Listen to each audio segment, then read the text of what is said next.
So my husband told me that he doesn't love his stepson and that most of the time he doesn't even like him. And what do you know? Now we're getting divorced. Let's talk about parenting for one moment.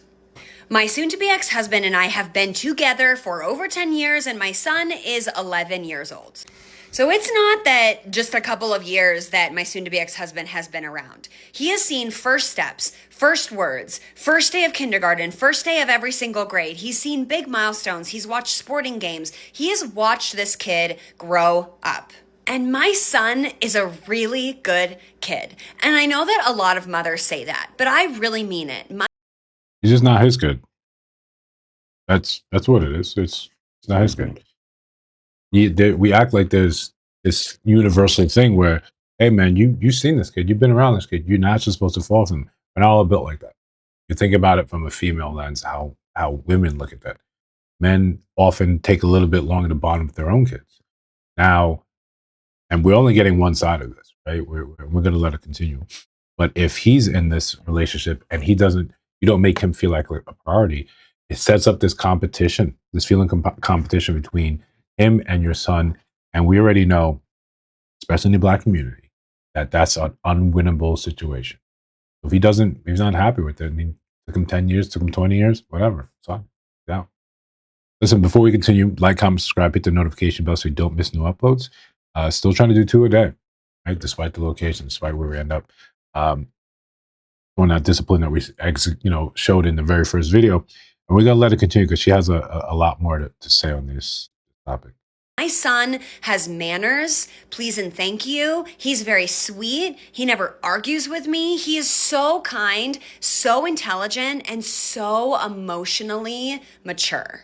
I will address people in the comments very briefly. I have some people that are saying, why would you marry someone when you knew they didn't love their kid? Oh my God, we didn't start there. Oh my gosh, we did not start there. I did not marry my husband knowing that he didn't love my son. This is a very recent issue. This is a conversation that we had on December 1st, our 10-year anniversary, when he told me that he really doesn't like my son and that he resents him for the fact that I put him first and that my son is priority to me above anything else. And you know, And there it is, right? There it is. How do you want to, and they probably should have the first conversation. Can you see yourself loving this child? And then you guys have a real conversation about what it means to kind of blend families or for him to be a stepdad, rather than coming and assuming that he's going to love this kid because you love the kid. That's not really true. His interaction with the kid is not your interaction with the kid. He doesn't have that intrinsic connection. Can he develop? Yes, absolutely. But that all depends on the dynamics involved. It may not just be as automatic or as hopeful as you want. And like you said, if he does not feel like he's a priority in this marriage, imagine you going into a situation where you are now helping to contribute to raise this kid, to maintain, to keep him safe. And in your own household, in your own life, you don't feel like you matter in comparison to this child. And it's not to blame the child. It's not to denigrate him. It's not to make fun of him. It's not to bring the child down. But whenever you bring forward a man's emotion, his feeling about something, it's held to a feminine standard that, one, you shouldn't even feel like this. Two, you don't feel the way I feel. There has to be something wrong with you. You are ultimately in the wrong for having those feelings. what? That's okay because that's never going to change.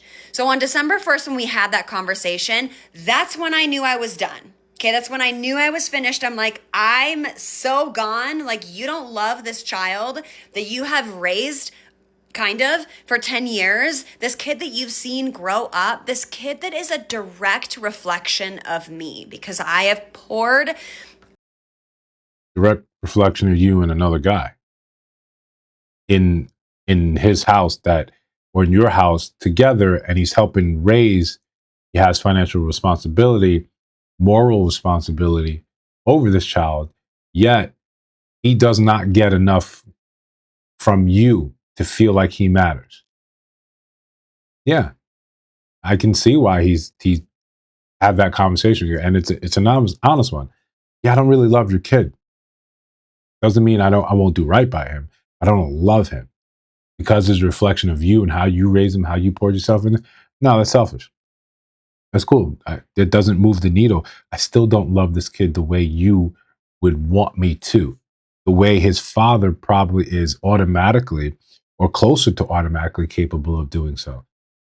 I'm not there. And he's telling you it's the way you treat me in relation to this family that prevents me from not looking at this kid with any without, some form of resentment. Everything in my life into raising him properly. You're going to tell me that you don't love him and that you want me to put you, a 33-year-old man, first over raising an 11-year-old boy. Absolutely not.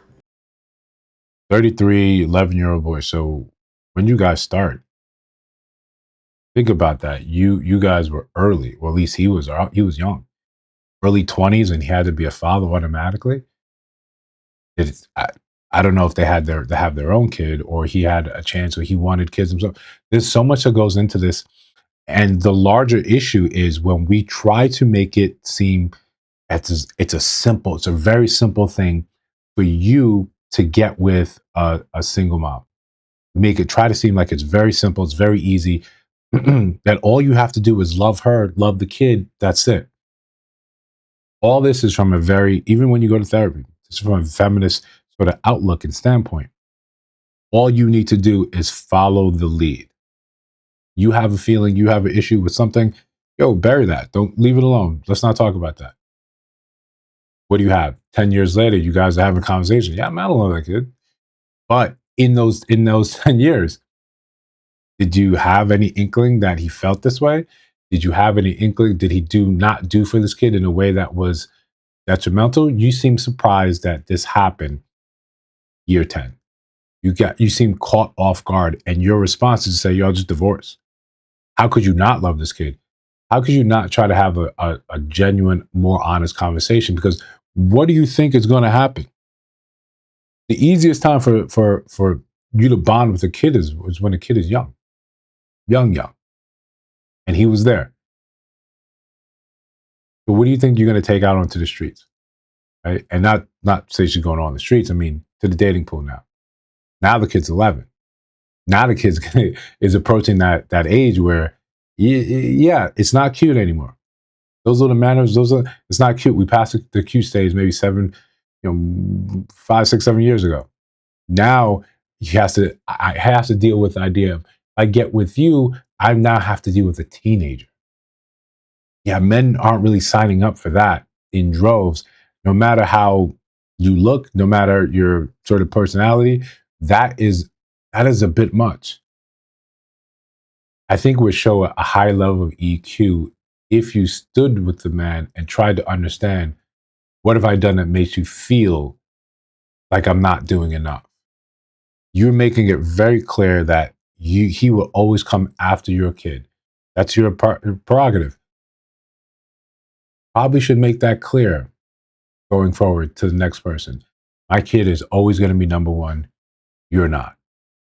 But please, I'm looking to build a life with someone who's immediately wants to take third place in his own life, in his own family. He wants third position in his own family. Most men that have EQ, most men that pretend to have EQ, or most men, period, look at this and say, why would I sign up for this? If you would, you got a differing opinion, let me know down in the comments. If you see videos on your screen right now, take a look at those. Let me know your thoughts about those in those videos, of course. And if you listen to Sound My Voice now, you have not subscribed, please join the channel. We're trying to build something great here. I'll see you in the next one.